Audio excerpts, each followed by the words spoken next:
Good evening to us all. I would like to begin by giving us brief remarks. We thank you all for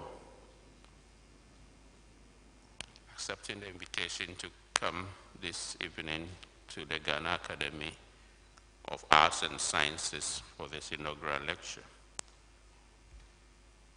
President of the Academy, Vice Presidents of the Academy, past Presidents of the Academy, Fellows of the Academy, distinguished guests, students, ladies and gentlemen. On behalf of Fellows of the Ghana Academy of Arts and Sciences, Ghana's premier learned society, we welcome you all to this evening's inaugural lecture on the topic, Blood Sugar, a social and scientific discourse on its impact on our health. Since the year 1973, newly elected Fellows of the Academy have had to deliver an inaugural lecture on a topic of their choice before other Fellows and specially invited guests, such as your good selves, at a special event like this one, but in a way and manner that makes sense, to say advisedly, and not beyond the comprehension of the lay person or non-specialists of the subject matter. This evening program, therefore, is one of such occasions when we afford a fellow the opportunity to deliver her inaugural lecture since being elected Fellow of the Ghana Academy of Arts and Sciences. We are pleased to announce that this program is being streamed live via the Academy's social media platforms on Zoom, Facebook, and YouTube. We are also especially pleased to announce that sponsorship for this program has been made possible by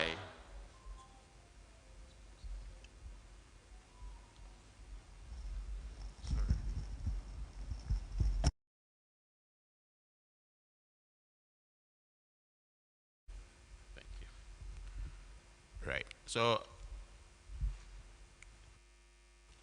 on the matter of sponsorship for this evening's program, I'll proceed to make a reference to a number of personalities who have kindly sponsored this program. Mr. Benjamin Armstrong, BD Group Limited, Mr. James Intimamponsa, Ms. Manikam Salai, Dr.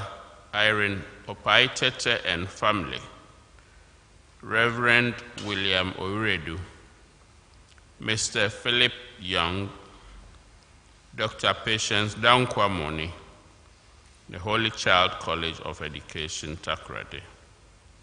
We appreciate very much the sponsorship provided for this event. I will now proceed to introduce the chairperson for this evening's program.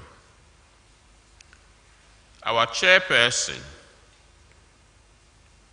is the Vice President of the Sciences Section and a member of Council, Emerita Professor Isabella Achimba Kwachi.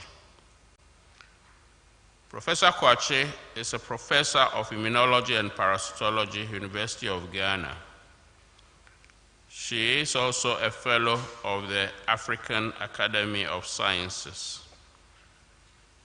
She is the first emerita professor in the sciences at the University of Ghana, Professor Kwachi established the immunology unit at the Noguchi Memorial Institute for Medical Research, and she was the first female director of the School of Public Health, and also the foundation dean of the School of Public Health.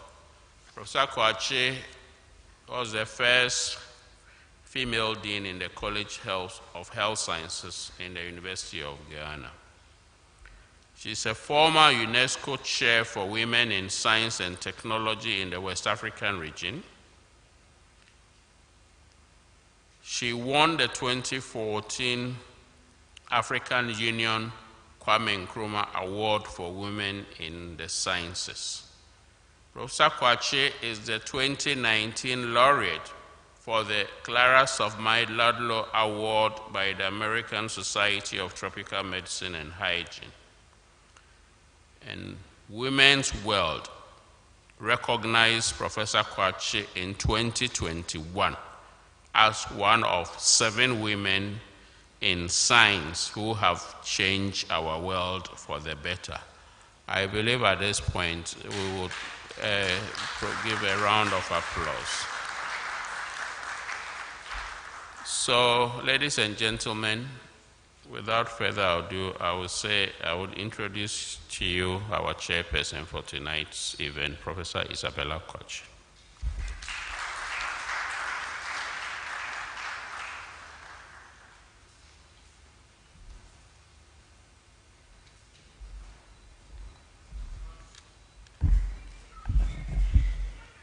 Thank you very much,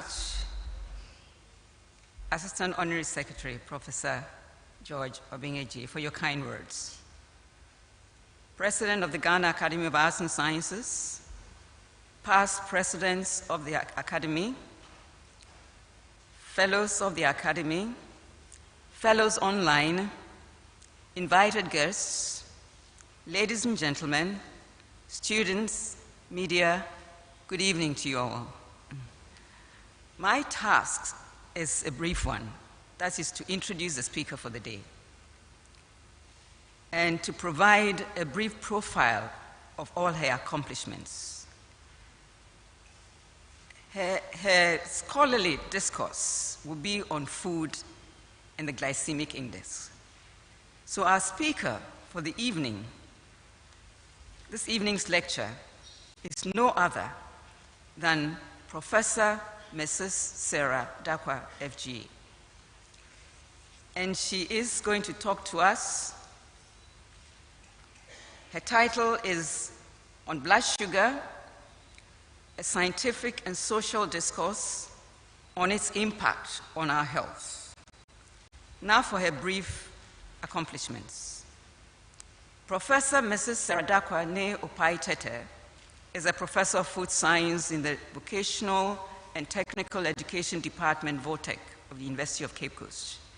She holds a PhD in environmental science with specialization in environmental systems, risk management, and food environment from the State University of New York College of Environmental Science and Forestry, Syracuse, New York, USA.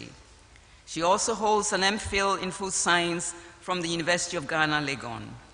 She is currently the Dean of the School of Graduate Studies, a position she has held since 2020. Prior to taking up this position, she served as a head of VOTEC department from 2019 to 2020 and 2010 to 2013. She was Vice Dean, Faculty of Science and Technology Education, FSTE, from 2019 to 2020 and 2016 to 2018. In March 2018, she was appointed as a chairperson for the 3-member interim committee that led and managed the administrative activities of the Cape Coast Technical University. She has over 24 years of teaching, research, and consultancy experience in the areas of food science, nutrition, environmental science, and education. Before she entered academia, she worked as a food microbiologist at Fruits and Flavor Company in Asebu, an affiliate company of Schweppes International and DNC Company Limited. She taught at her alma mater, how many of us do that? Wesley Girls High School, after completing her first degree at UCC. And we need a clap for that. Thank you. Her research focuses on food and nutrition, education and environmental science, and she has supervised over 80 MPhil theses and 6 PhD theses, and published widely in national and international peer-reviewed journals. She has authored several publications in local, national, and international journals based on her areas of interest and specialization. She has won a grant from the DigiGrad Erasmus project spanning 2022 to 2025 in collaboration with colleagues from other universities, and participated in the Horizon CL6 2022 Farm 2 Fork 01 13 Nutri Trans-Africa multi-collaborative research. She had earlier received grants from the Great Lakes Research Consortium 2008 to 2007, MELDI, Michigan 2007, Ghana Environmental Protection Agency 2003, and Danida grants for research in African fermented foods 1991 for various research projects. She has been a chief examiner for food and nutrition in the colleges of education since 2010 and an external examination at the University of Education Winneba from 2010 to 2012 and 2020 to date. She has served and continues to serve on a number of university-wide committees and boards in and outside UCC. These include the Executive Committee of the Academic Board 2020 to date, UCC Institutional Review Board from 2020 to date, International Public Sector Accounting Standards IPSAS Steering Committee, UCC 2018 to 2020, College of Agric and Natural Sciences Board 2017 to date, UCC Medical School Board from 2010 to 2013, Academic Board from 2010 to 2013, 2017 to date, Academic Planning and Management Board from 2015 to 2017 and 2019 to 2020, School of Graduate Studies Board 2015 to 2017 and 2019 to date. Oak City International College Board 2018 to 2019, Chairperson, Center for Teacher Professional Development Practice Committee 2017 to 2019, and UCC Estate Committee from 2017 to date. A Fulbright Scholar and an Australian Leadership Award Fellow, she is also the current Vice President of the Ghana Association for Food Scientists and Technologists, a Delta Gamma World Fellow 2004 to 2006, Sunny College of Environmental Science and Forestry Award of the Excellence in 2009, and Sunny College of Environmental Science and Forestry Green Inc. Award 2007-2008. She is a member of the Ghana Science Association, the National Scholars Honors Society of America, Society for Conservation Biology, and the American Chemical Society. She is also a fellow of the Ghana Academy of Arts and Sciences. Speaker, your audience, your speaker. Thank you.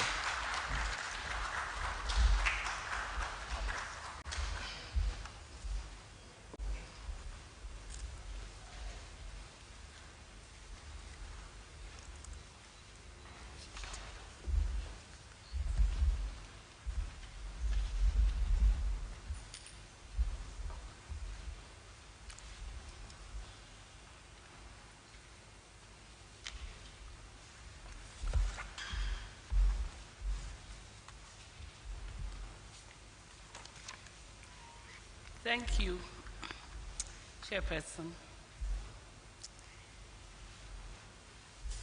The title for my presentation is a social and scientific discourse on its impact on our health.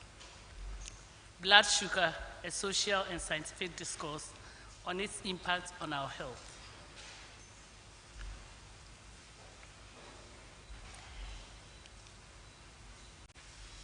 So I'll briefly take you through blood sugar, glycemic index and load, social discourse on blood sugar, glycemic index and load of some Ghanaian foods, comparison of glycemic index and load of different groups of food, and the scientific discourse on blood sugar.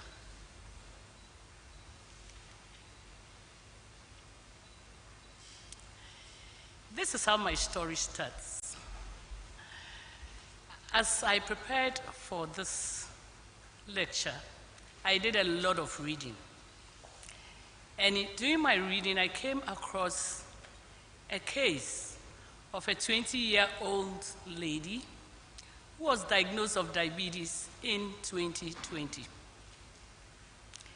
After visiting the hospital with vomiting, following a suspected bacterial infection. And the heading or the title of the article was Ghana on the Offensive Against Diabetes. And when I read it, I was a bit confused about the title, so I had two colleagues with me. And I showed the title to them and asked, what do you think of this?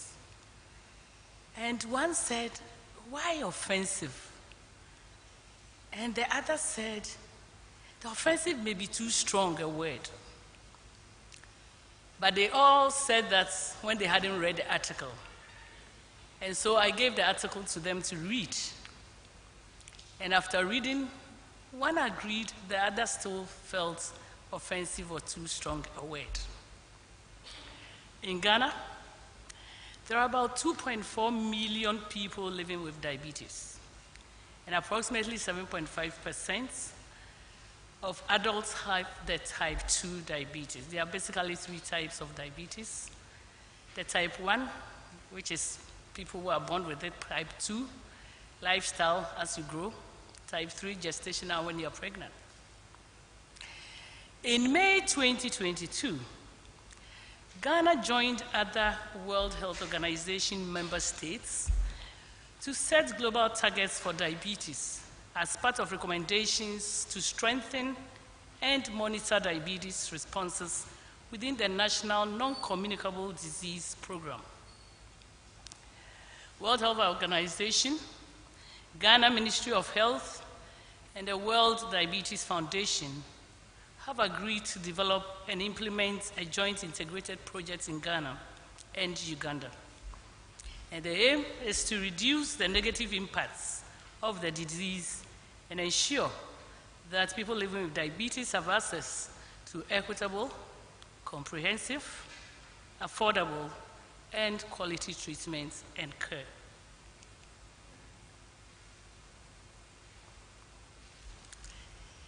Efforts by government partners will not be enough to defeat diabetes unless the public play their critical roles. The Norwegian Agency for Development Cooperation currently supports non-communicable diseases service delivery at the primary care level. And this project has already enhanced the capacity of over 900 primary health care workers. Their efforts is to leverage the World Health Organization package of essential non-communicable diseases interventions model for effective prevention and control of non-communicable diseases, including diabetes.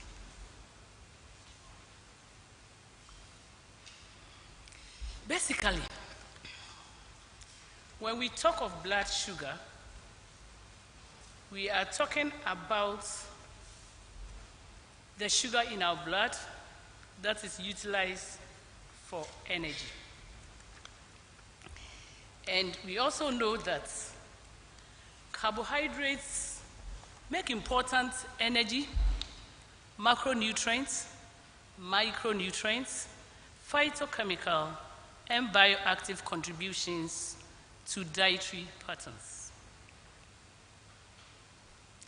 So again, what is blood sugar? What does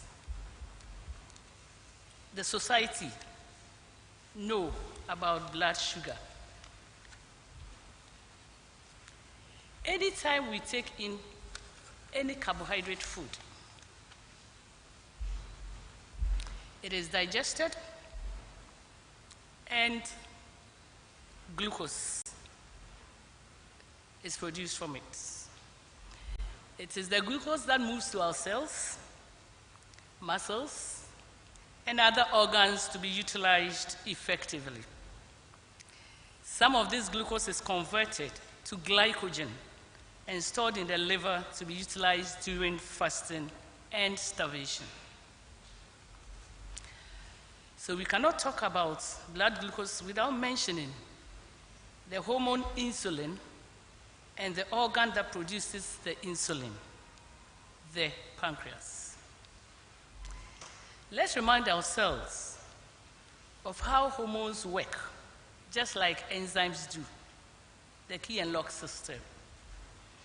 So for the insulin to work well, it has specific sites that fit completely into specific cells.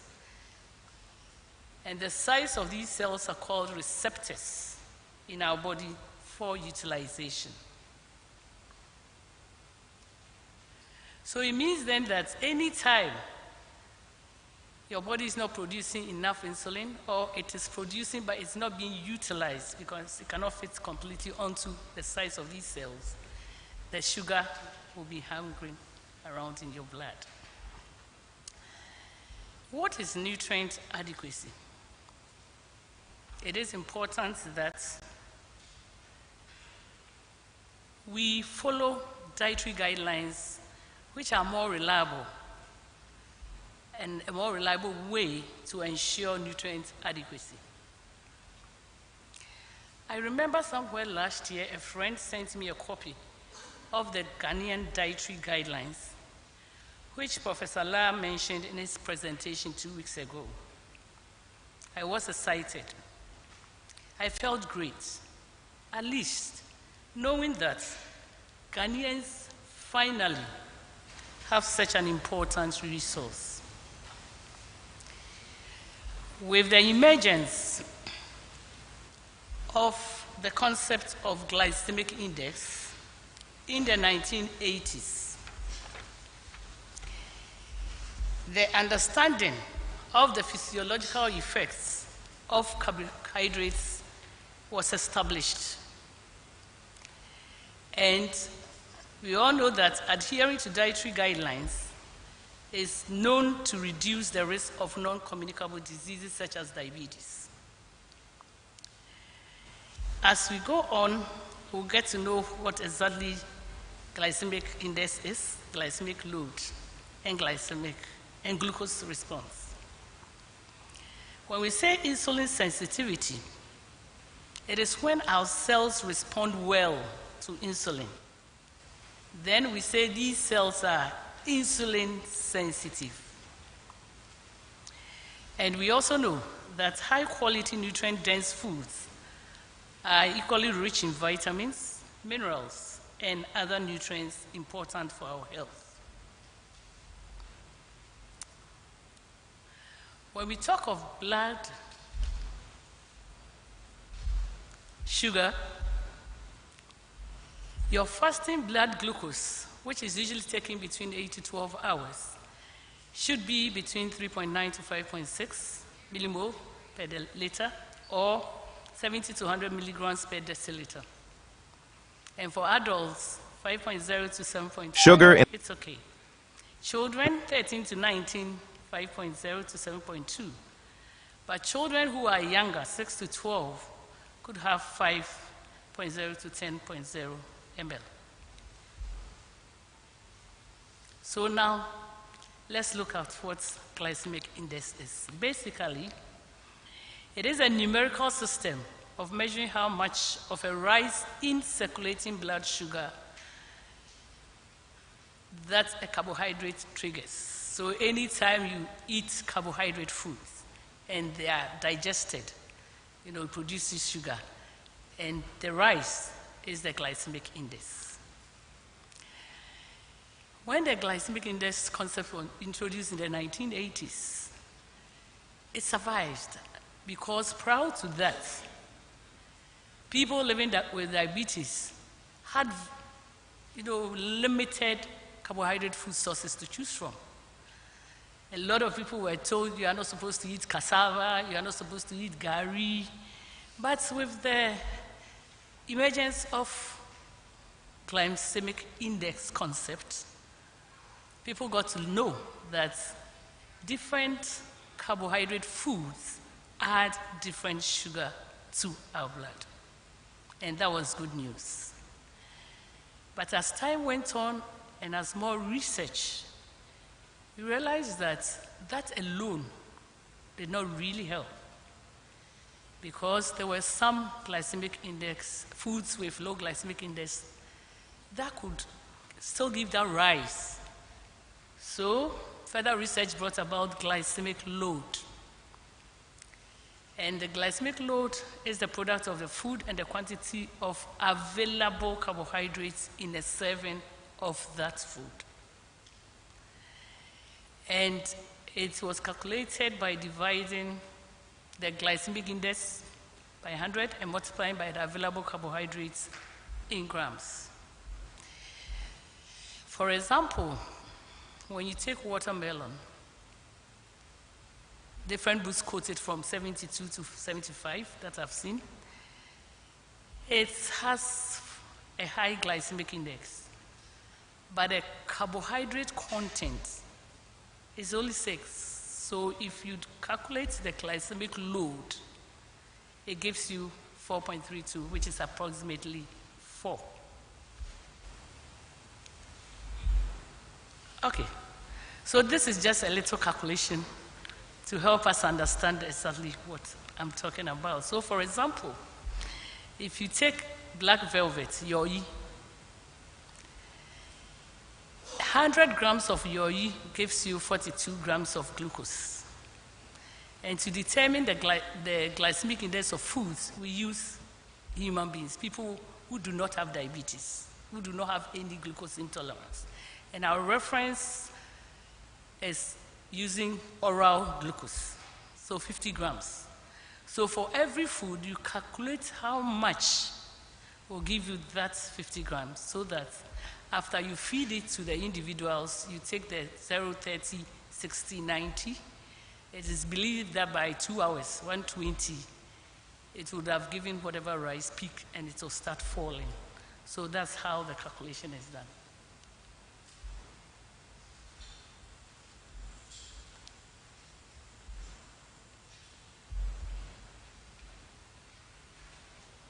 Okay. So now when we look at the categorization of glycemic index and glycemic load, for a glycemic index of 55 or less, it's considered low. A glycemic index of 56 to 69 is medium, and 70 or more is high. The glycemic load 10 or less is low, 11 to 19 is medium, and 20 or more is high. So for effective monitoring or management of diabetes, or the foods, the carbohydrate foods that you take in, these are the things we look at. Now the social discourse on blood sugar. Through my reading, I realized that whether people understand it or not, but there's a lot of stigmatization against individuals who live with diabetes. Why? Because people always feel that because they made unhealthy food and lifestyle choices, because they like sweet food and others, that is why that has come upon them. There's negative attitude. People are judgmental about people living with diabetes. They even discriminate or show prejudice against people with blood sugar issues or diabetes. So what does society think versus what it actually is? Beyond stigmatization, it is important to know that individuals living with diabetes do not want to be discriminated against. They rather need all the support from friends and family. They are sensitive to language and do not want to be referred to as diabetics, because they believe people who live with cancer and others are not called cancerics or cancers or whatever. So they are a bit sensitive to that name. It is an expensive disease. And so it is important that we all join the dialogue. And at this point, if you have it, it's not a death sentence. And if you don't, it will be good to prevent it. Through my reading, what happened to age? What happened to race? What happened to genetics? These all play roles in getting diabetes. The older you grow, the older your cells, your tissues, your organs grow, and the higher your risk of developing diabetes, especially type 2 diabetes, as well as the associated complications with cardiovascular diseases, retinal and renal systems. I believe Ghanaians are parts of the black race, African descent, who have a higher risk of developing type 2 diabetes, as reported by literature. Genetic mutations of the proteins that are involved in insulin production, all these are there, so it will be very unfair to stigmatize and show negative attitude to people who live with diabetes. Interestingly, during my reading, I came across something called diabetes police. And it's referred to the people who help individuals living with diabetes, and whether willingly or unwillingly, or whether they know it or not, end up offending them. So for example, you go and see your dietitian, and as hard as you have worked with the hope that you would have lost some weight, especially if you are big or fat, obese, and you go and your dietitian tells you that, oh, you lost 1 kilo or 2, really? No, you haven't done much. You don't know the seriousness of what you have. You will die. They will amputate your leg. You need to work harder. Those things are not the right way to go. If even the person loses only 1 kilo, it is good to keep encouraging and supporting such people. The media, sometimes they present diabetes as something very scary that frightens those who develop it and makes them become depressed and hopeless. And probably before today, we all did not know that those things affect diabetes. The body's own immune system versus insulin resistance.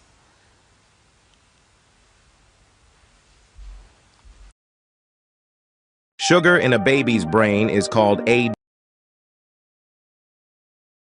Sugar in a baby's brain is called ADHD. Sugar in an adult's brain is called dementia and Alzheimer's. Sugar in your eyes is called glaucoma. Sugar in your teeth is called cavities. Sugar on your skin is called aging. Sugar in your sleep is called insomnia. Sugar in your blood is called diabetes. Excess sugar in your body is called cancer. Know what you are putting in your body. Detox from processed sugars and become the healthiest version of yourself. Sugar in a baby's brain is called ADHD. Sugar in an adult's brain is called dementia and Alzheimer's. Sugar in your eyes is called glaucoma. Sugar in your teeth is called cavities. Sugar on your skin is called aging. Sugar in your sleep is called insomnia. Sugar in your blood is called diabetes. Excess sugar in your body is called cancer. Know what you are putting in your body. Detox from processed sugars and become the healthiest version of yourself. Thank you.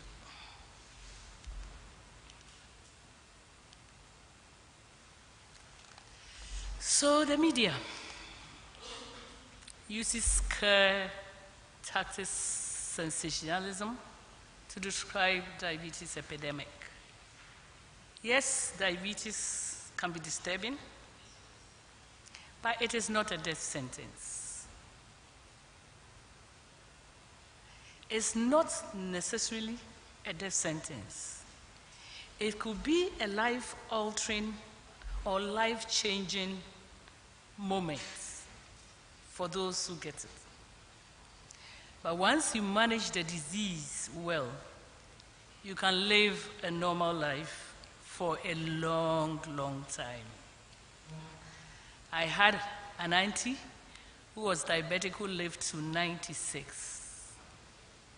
And so if you manage it well, you can live a normal life and live long.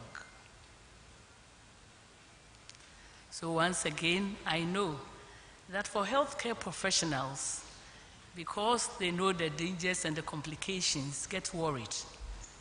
But we need to know that the people living with diabetes need the support from us. It's also necessary that we try to demystify diabetes and all the spelling myth that's around it. I believe, prior to the introduction of the GI concept in the 1980s, I mentioned earlier that diabetes, people living with diabetes had very limited options, choosing from carbohydrate foods. But now, we know that you can eat everything in moderation, because as you eat, you think about the glycemic index and the glycemic load of whatever you eat.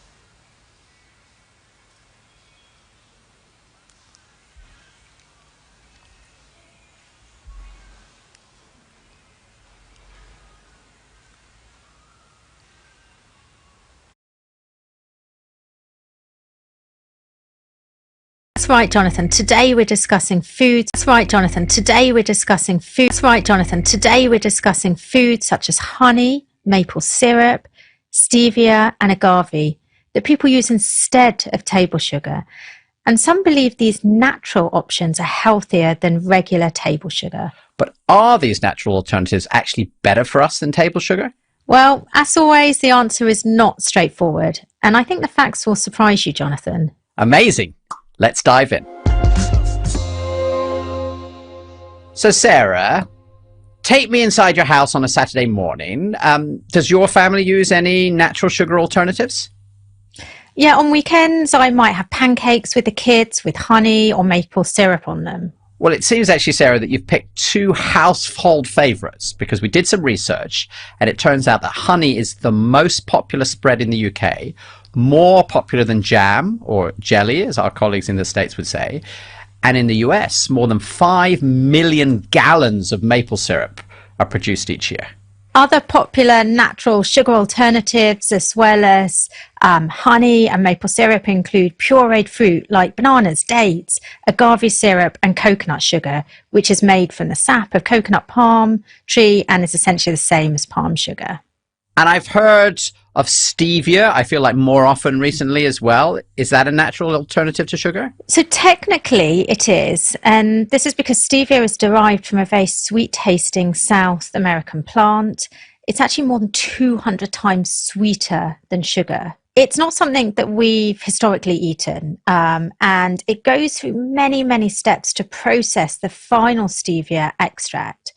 Crude stevia, which is the processed product before it is purified, often carries quite a bitter taste and also a foul smell until it's bleached or decoloured. It's also worth noting that the stevia products that you buy in the store often contain other ingredients like the artificial sweetener erythritol. And you may remember, Jonathan, we actually discussed artificial sweeteners in a previous podcast episode. So if we're talking about these like naturally occurring alternatives to sugar, some more processed than others, and I guess honey is the least processed because you just dip it out of the hive. Why, Sarah, are some people switching from table sugar to these alternatives? So, Jonathan, this is because most people know that eating a lot of sugar isn't great for their health. And there's a perception that natural sugar alternatives like honey are healthier than table sugar because they're less processed and because simply they're considered to be more natural. And a question I hear really frequently is, if I use honey or maple syrup or any of these other natural sugar alternatives in my cooking or my baking, does it mean it's healthier?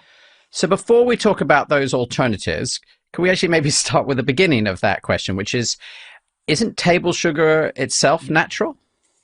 Well, it depends what you term natural. Yes, it's made from sugarcane, which is a plant. And once the cane is harvested, it's crushed to extract its juice. Then the sugarcane juice is boiled until the water evaporates, leaving behind these sugar crystals. Could you just explain a bit how exactly natural sugar alternatives are different from table sugar and explain a bit what's going on there? Yeah, so let's first look at what table sugar is. So table sugar is sucrose, and this is a disaccharide, which means it's made up of two sugars bound together, hence where the word disaccharide comes from, di meaning two and saccharide meaning sugar. And the two sugars that are bound together in sucrose are glucose and fructose. So are natural alternatives to sugar also made up of glucose and fructose stuck together to make sucrose? Yeah, so typically most natural alternatives to sugar are made up of fructose and glucose.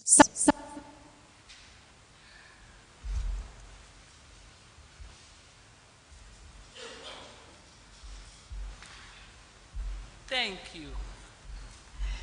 So for those of us who want to go for alternatives to sugar, I think the little knowledge we had from this video is that they are practically the same. The difference is that they may have different tastes. So honey will taste better than table sugar. And probably in addition, they may have polyphenols and other things which are equally safe. So as you take the alternatives, know that they are sugar. And so moderation is important. Okay, now I present to you some work that we did together as a team with some of my graduate students.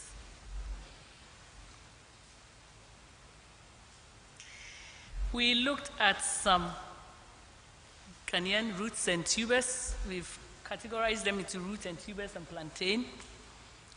And then the next slide will show some vegetables, some cereals and grains. And the next one will show some fruits. And we realized that when you look at boiled yam, this is a glycemic index. Cassava, plantain. Gariba is the gari that we mix with hot water to make that paste. Then acheke from the western region. Yakayake, boiled sweet potato. Sometimes when people hear the word sweet, they think it may have high glycemic index, but it's quite low. Taro has very high. Fair ripe plantain is the one that is just beginning to ripe, not the ripe one. But then the interesting thing is that when you make them into fufu, the index goes down a bit. That's quite interesting. But remember that whatever quantity you eat is important, glycemic load. So if you go and eat too much fufu and your sugar goes up, please, the quantity is equally important. The quantity is equally important.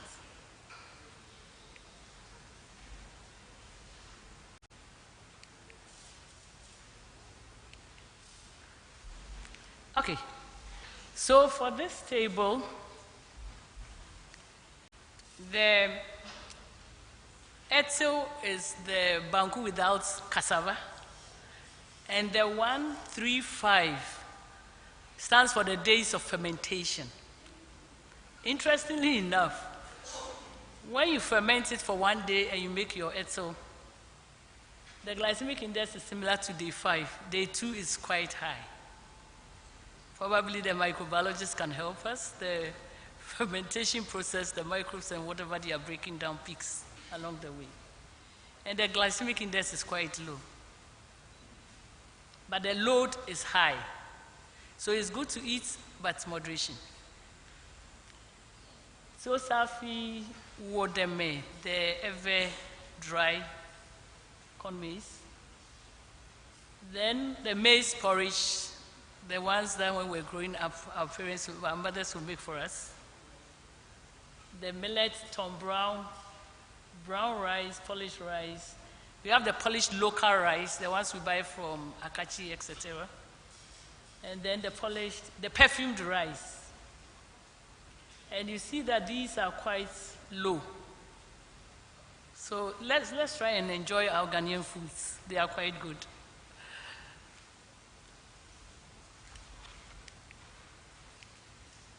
Okay.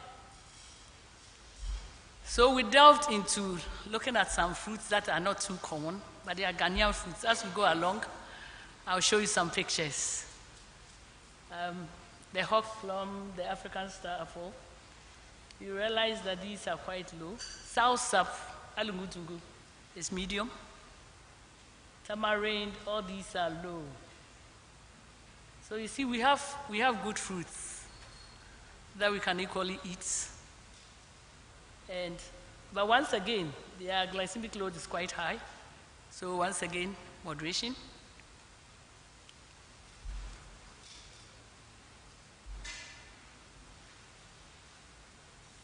These are the line graphs that show the glycemic responses of the test foods. Remember I told you that we give to individuals, and we take the time 0, 30, 60, 90, 120. By 120, it starts, falling again. And then we calculate the area under the graph to give us the glycemic index. So this is what we did for all the foods.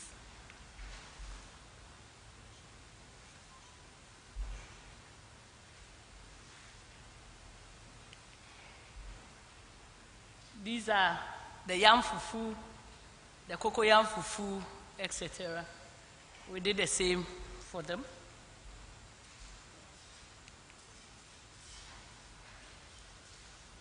And this is for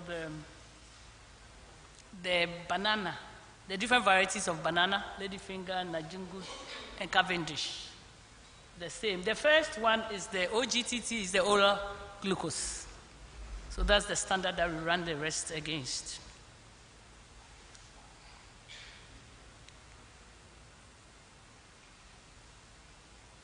These are some of the fruits: baobab, African locust bean, share, tropical almond, bread nuts, and African grapes fruits.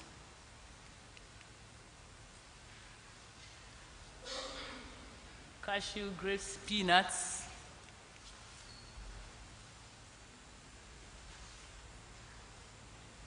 This is the African grape. They have this looks like the mauve black one.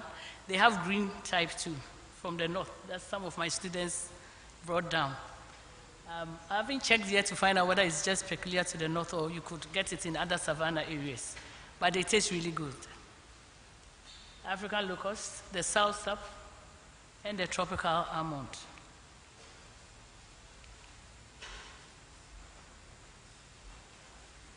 So these are the bananas, the different varieties: Cavendish, the Jangud, and the ladyfinger.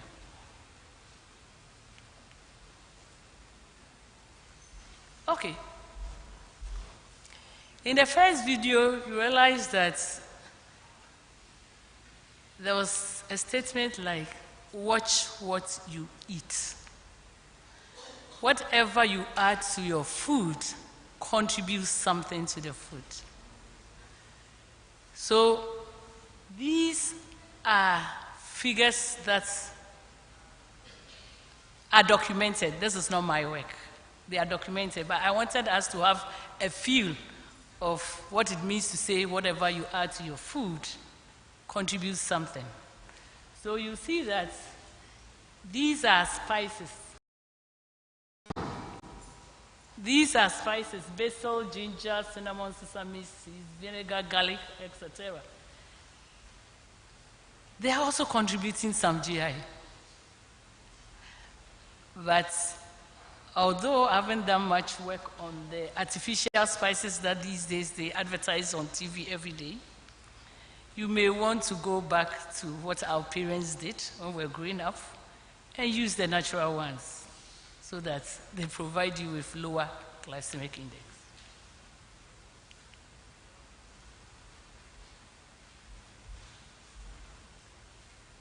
Then the grains.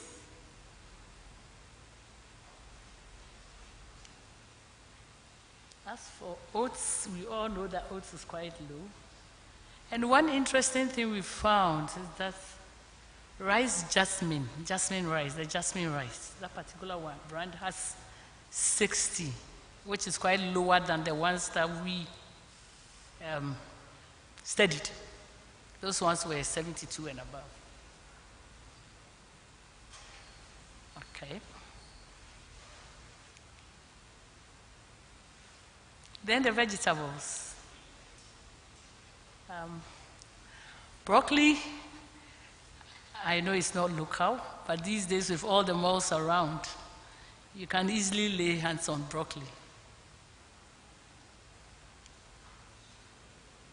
Cauliflower, we grow here. Cucumber, carrots, sweet pepper, chili, fresh tomatoes, beetroot. They all have good, except the boiled potatoes. This is the Irish, not the sweet potato. It's quite, apart from the fried potatoes, the rest are quite okay.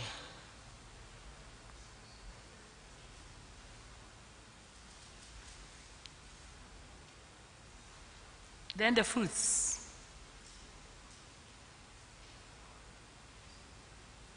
When we looked at the ones that we worked on, they all had low glycemic index. These are quite, apart from watermelon, like I mentioned to you, it ranges from 72 to 75. Although the glycemic index is high, it has quite a low glycemic load. So if you eat it in moderation, you should be fine.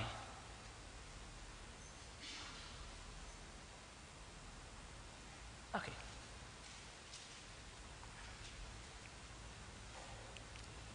And for those who enjoy flour products, the biscuits are so handy. We pick them up and we eat, but their GIs are quite high. The pancakes, 66, is just below high, but if you add the maple sugar or the honey, which you think is not sugar, then you can imagine what is happening. Crackers.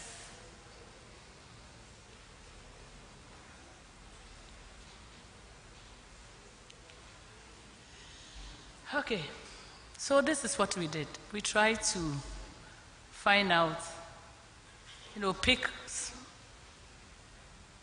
a cereal, so porridge, and then the millet porridge. When I say foreign, not necessarily from, in the north you can have foreign millet from the surrounding neighboring countries. And then when we checked, we realized that our local porridge, the corn one, the maize one, had slightly, it's not high though, 65 is still, below 55 is medium. And the millet is 54. But interestingly, the millet had a low glycemic load, which makes it better than this.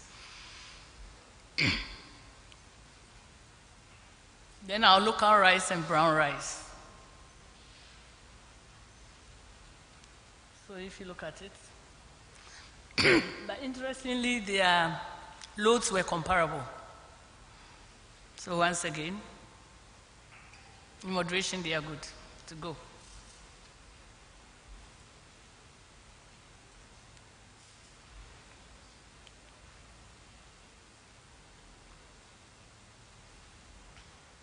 Interesting. Our local grapes.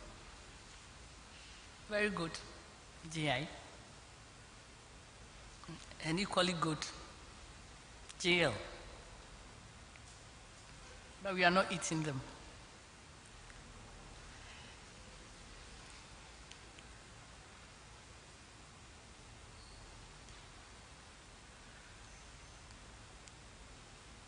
This one, the peanuts seem to be slightly better and had a very good glycemic load. So that goes.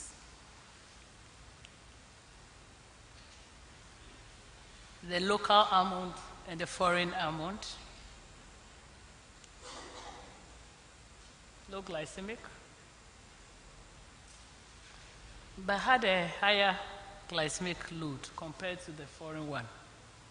So once again, moderation.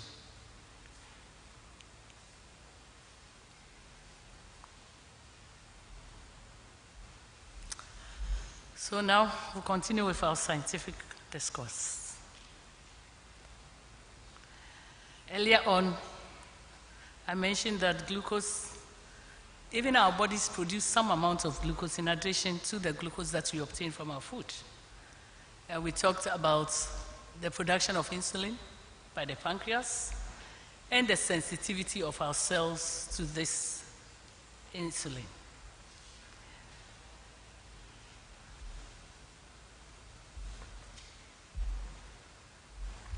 One thing we want to know or want to keep track of is the complications that come along with blood sugar or diabetes. Blindness, kidney failure, limb gangrene, nerve damage, premature heart diseases, etc. In the kidneys, we have tiny blood vessels that when your sugar is too high can destroy them and reduces their sieving capacity so that you end up losing some of the nutrients that you would have absorbed if everything was intact. The same with our nerves. Too much sugar in your blood can destroy them. And for people who have advanced in diabetes, they can even touch very hot things and they will not feel it. Something cuts them and they do not feel it. So we all want to make sure that we join hands together to help those who already have to manage it better and those who don't have to prevent getting it. And even for those who have their blood sugar fluctuating so much, when it's too low, it's also a problem. You can become unconscious and can lead to other complications.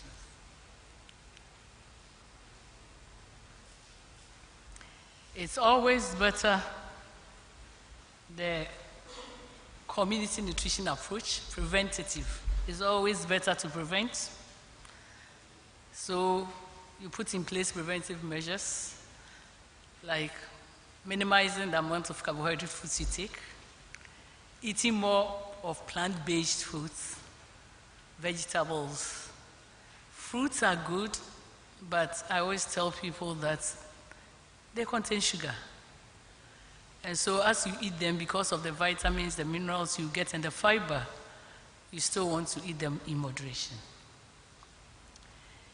Now that we have a dietary, we want to look at healthy dietary plans, exercise regimes. Times are hard, but we should try to manage our stress better.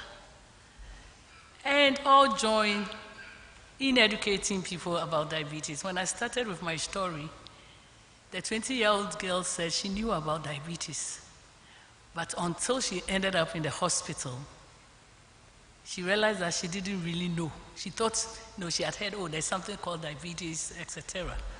So let's all join in the education of blood sugar so that it will prevent a lot of people from getting diabetes. For the management, we could all join in diabetes education. We should look at our lifestyle changes. If you already have it, please, it's good to change your lifestyle, but if you are on medication, please take your medication. And also work together to provide good access to good healthcare services for the people who have it. Family, loved ones, health professionals, each and everyone present here and online. Let's all join to help make Ghana a better place. Some of the things that are worrying about blood sugar issues is that people living with diabetes are 2 to 4 times more likely to develop heart disease or stroke than those who do not have diabetes.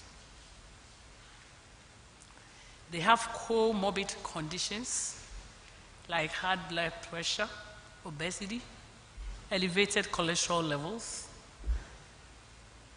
Sometimes it can even lead to kidney disease, nephropathy, where there's destruction of the kidney cells, the blood cells within the kidneys, so they are not able to retain and sieve, so that your body gets the nutrients from the food and others that you take. Even eye disease, you saw the first video, glaucoma, cataracts, retinopathy. All these are big names, but it's good to understand them. Let's watch our third video.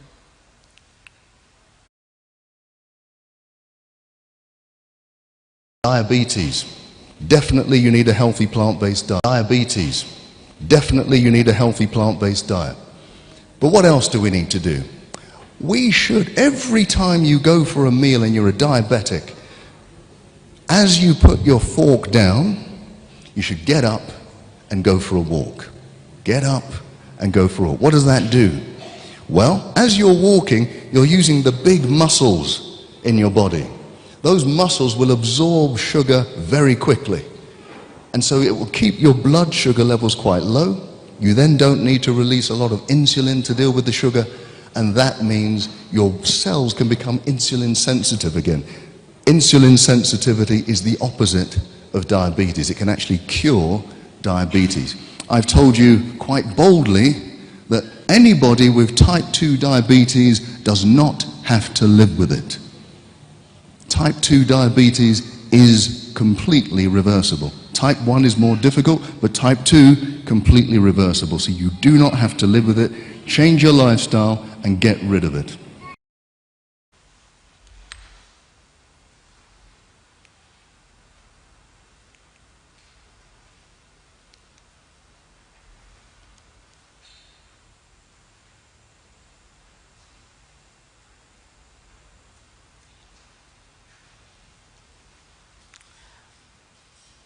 So, we talked about nerve damage, skin complications. You saw in the first video how the face of the gentleman was wrinkled as a result of too much sugar. Sugar leads to other skin complications, Alzheimer's disease, hearing loss, oral disease, and even sometimes eating disorders. We usually associate eating disorders with teenagers, adolescents. But even as an adult, diabetes can make you binge eat. you eat and you want to bring everything out again. So, some of the complications, this is a cartoon I took, so don't worry too much about the headache. But it makes you very hungry easily, sweaty, dizzy, grumpy.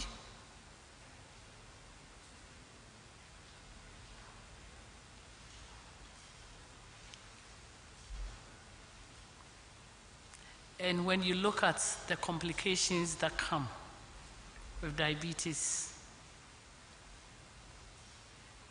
it is strong enough to make us all want to work against diabetes. It looks as if it affects almost all the important organs and cells in our bodies. So you have the kidney, liver, almost everything. Almost everything.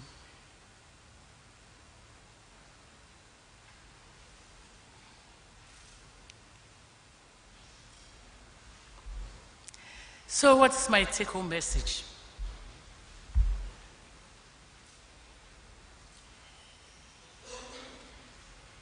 Let's prevent blood sugar issues or diabetes by being conscious of what we eat, which is the GI, how much we eat, which is the glycemic load, and also exercise regularly. We should also live here knowing that being diagnosed with diabetes is not a death sentence. So it's important that we know our status. There are several people walking around who have diabetes but do not know, because whether fortunately or unfortunately, they do not yet show the signs and symptoms. So the best way is to have your status checked as regularly as possible. In the past, we said, or we knew that children were not getting hypertension, they were not getting diabetes, type 2, or if they were not born with it. But these days, there are adolescents, there are teenagers who have hypertension, who have diabetes. So you are not too young to have your status checked. So please make an effort. You will only know when your blood glucose, fasting blood glucose is tested with other tests to confirm. Let us all have the right attitude and lifestyle, and we will live normal lives and live long.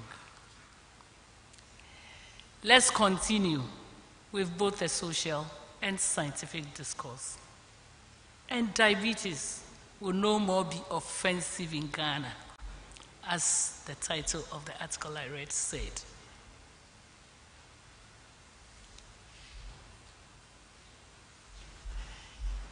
I would like to acknowledge my graduate students with whom I worked. We started this work in 2017.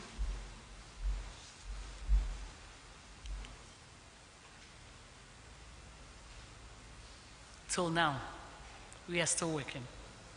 And we hope that soon we'll get as many Ghanaian foods as possible. Then we can put together and publish. These are my graduate students who form my research team.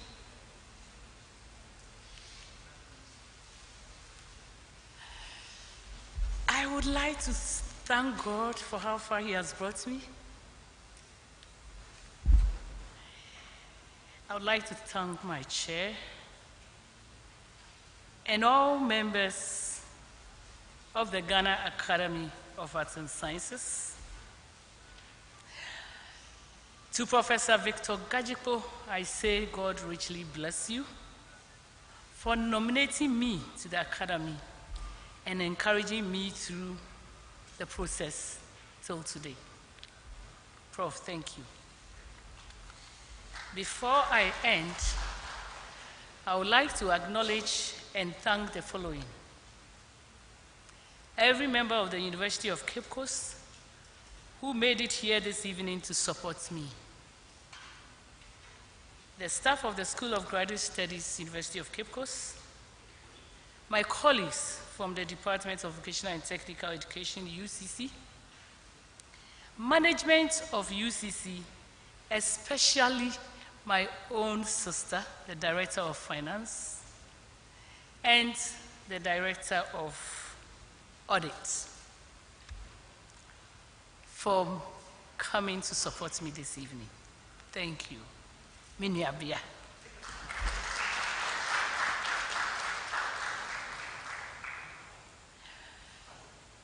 My great, lovely sisters from the 1984 year group of Wesley Girls High School who are here with me, I say thank you for the sisterhood and your support. My colleagues from the State University of New York, College of Environmental Science and Forestry, Syracuse, who are here with me this evening, I say thank you. My old university mates from both UCC and the University of Ghana, Legon, who are here with me this evening, I say thank you. Members from Trinity Presbyterian Church Amamoma, Cape Coast, where I worship, who are here with me this evening, I say thank you. And to all my sponsors, whose names have already been mentioned, I'm grateful. Thank you. My students who are here with me, thank you. My family, the Opaitete family, and allies from the Boniche way of Teshi, for coming all the way here to support me. Uncle Neula Dong. All the staff of the Academy who worked hard to put this lecture together, I say thank you. God richly bless you. To Dr. Ejay Soa, who several years ago reminded me that I needed to work hard to continue the good work my late sister, Professor Mrs. Christine Intimampunsa, started. He's here with me today. Doc, thank you.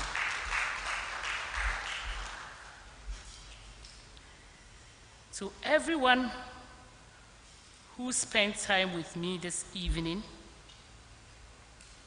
to all friends, family, and colleagues who joined online, I say thank you.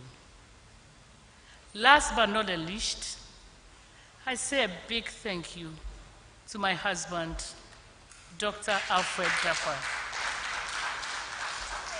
and children, Mami, Kweku, and Abeku, who always encourage me to do more.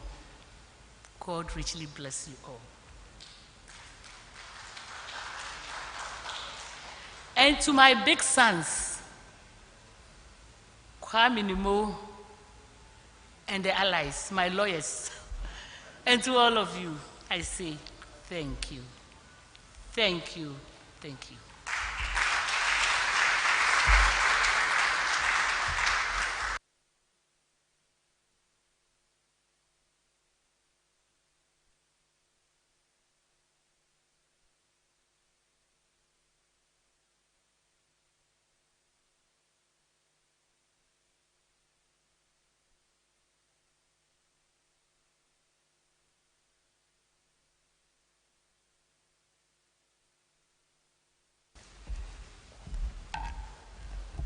This has been scholarly, impactful, educational. Please, let's give her a wonderful hand.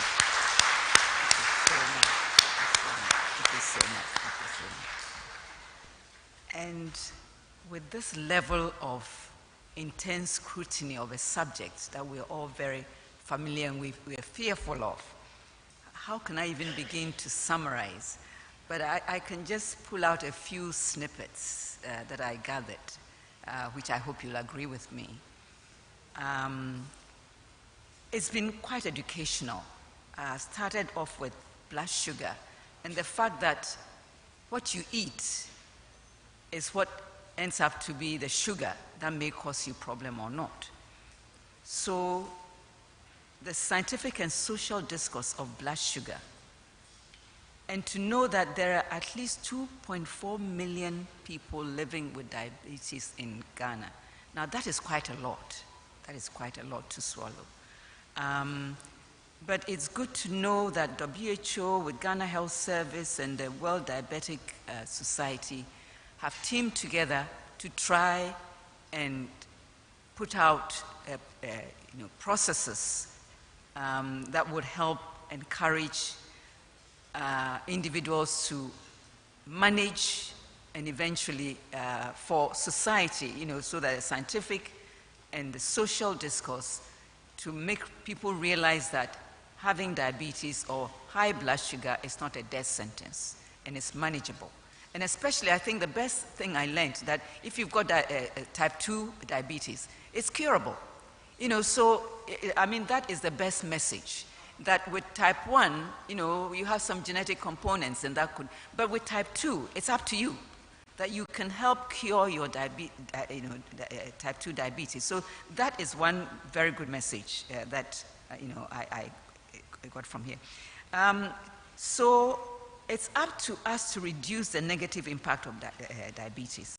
And then we learn about the sugar, blood, and the energy that all the carbohydrates that we're busy chewing up leads, we need that for energy. And the micronutrient components, the phytochemicals, and the dietary, so there's a complex issue of what you eat that you have to take note of. And what ends up is the glucose. And it's what we eat, just glucose, or sucrose, or glycogen. I think that we got quite a bit of education on what we end up eating, and that most foods are really glucose and fructose and sucrose. And then we bring in the hormones that manage your sugar, the insulin, and the organ that produces the insulin, that's the pancreas. And then we got educated about the nutrient adequacy, that is the diet to support, what you eat and how you keep healthy. Most important thing for every one of us is the education about glycemic index and glycemic load. Now, if we haven't learned anything at all, I think that the reassurance that if we're able to understand and the litany of work they've done in local products, food, fruits, cereals, to reassure, we are going for all these, Western, foods, and we are neglecting, or sometimes we're even ashamed of eating our own products. And really, today, we've been told that all our foods are even better. Even the grapes we have here are better than the grapes you're busy buying at high cost. So that in itself, the glycemic index and glycemic load of, all the fruits we have, this was completely educational. And yes, it could be high glycemic or low glycemic index, but the amount you eat is important, so you have to think of the two together. And all the wonderful foods that she pulled out. And then the categorization of the index and load, that was also very useful.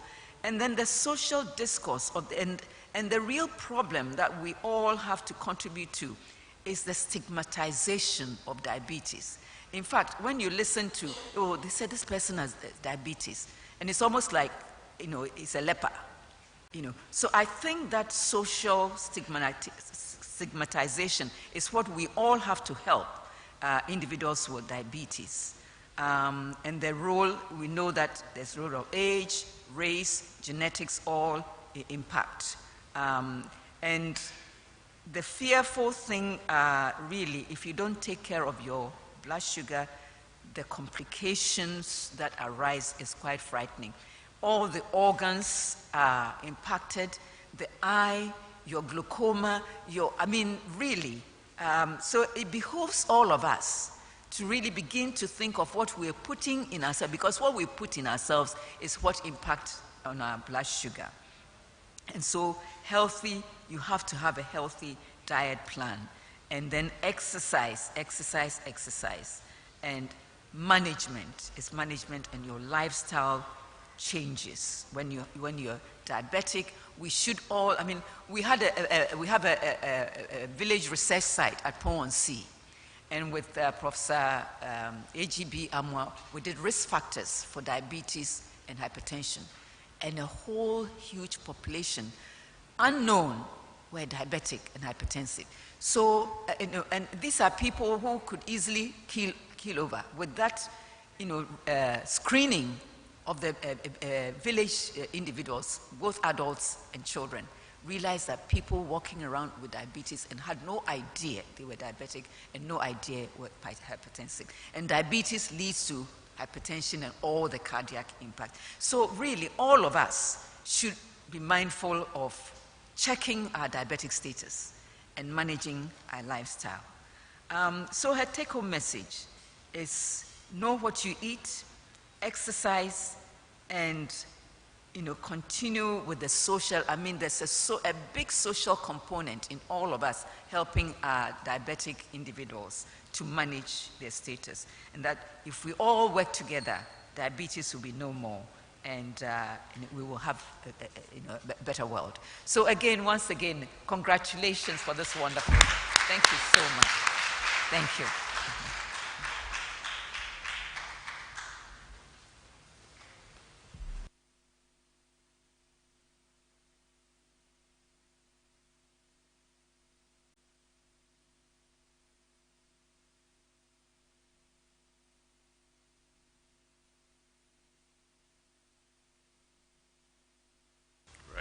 Thank you, Emerita Professor Chair, for your kind words and a very wonderful summary of this very enlightening lecture. All too soon, we are almost at the end of this interesting program. We've been alerted that some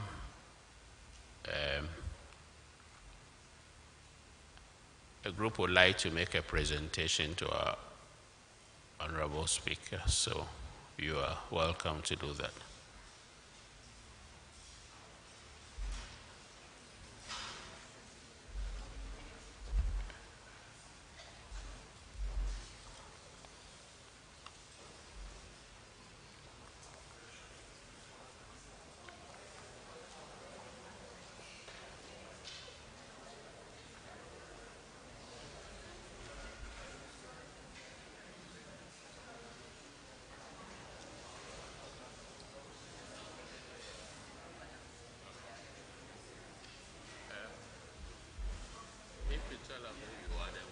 Announce it, so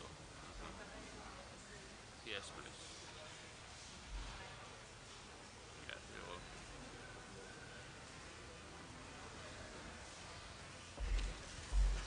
good evening to you all. Good evening to everybody. So we are from the University of Cape Coast, School of Graduate Studies, and we are here with the Director of Finance, University of Cape Coast, in the person of Mrs. Elizabeth Obese. We are here from the School of Graduate Studies representing our Vice Dean, Professor Rufino Zugli, and then our Senior Assistant Registrar, Mr. Hesse, and the entire staff of the School of Graduate Studies. Professor Mrs. Sarah Darkwa is our Dean, and we are here to share in her joy. So we have a citation from the school to Prof. Mrs. Obese will do us the honor of doing the presentation to Prof. Thank you.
Yes, so we have staff from VOTEC.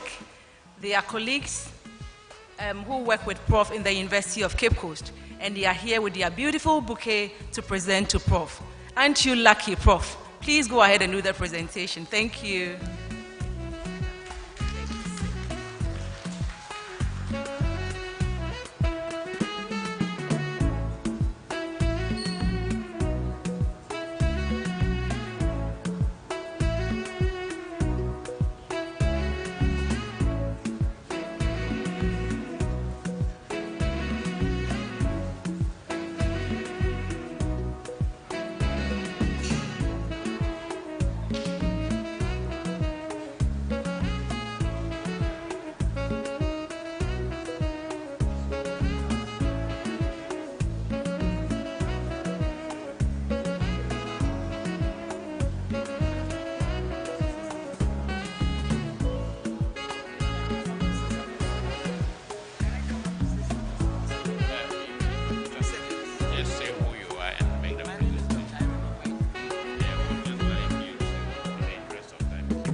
Okay, I guess the last is the best.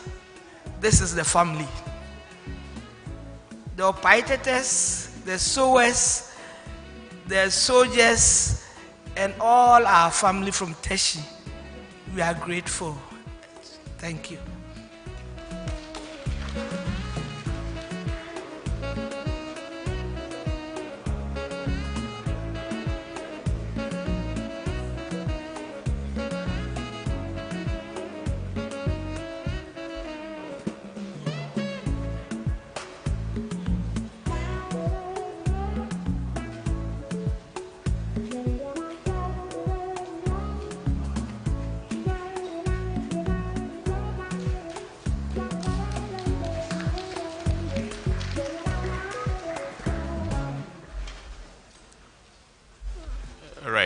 We thank you all very much for this show of appreciation to our wonderful speaker.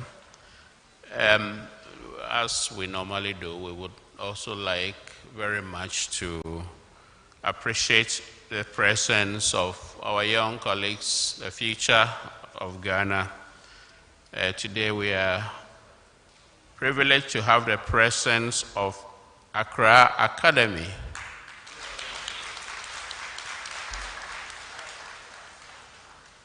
And Ganata Senior High School. It is heartwarming that you continually make your presence known, different secondary, senior high schools at academics events, and we are very grateful for that. All right, at this point, I'll make a couple of announcements. The first one will be an upcoming event. The Akrofi Christala Institute of Theology, Mission and Culture at Ekropon Ekwapim has the pleasure to invite all of us to this year's lecture, to be delivered by Reverend Professor Washington Obing, who is the Chief Executive Officer of Pan-African Heritage World Museum, Accra, and Chairman of the Governing Council of AUCC. The lecture will be on the topic, African Agency Home and Abroad, Beyond the Human Factor. The lecture will take place on Wednesday, 1st November 2023, and will be held here at the Ghana Academy of Arts and Sciences. The time is 5:30 p.m. And then on Friday, 3rd November The same lecture will be delivered at the College Chapel of the Presbyterian College of Education, Ekropon, Ekwapim, starting at 2:30 p.m. The Chancellor, Council, Management, and staff of the Akrofi Crystalla Institute, which is organizing this lecture in collaboration with the Ghana Academy of Arts and Sciences, cordially invite us all to join this year's lecture, and they promise that it will be an insightful lecture.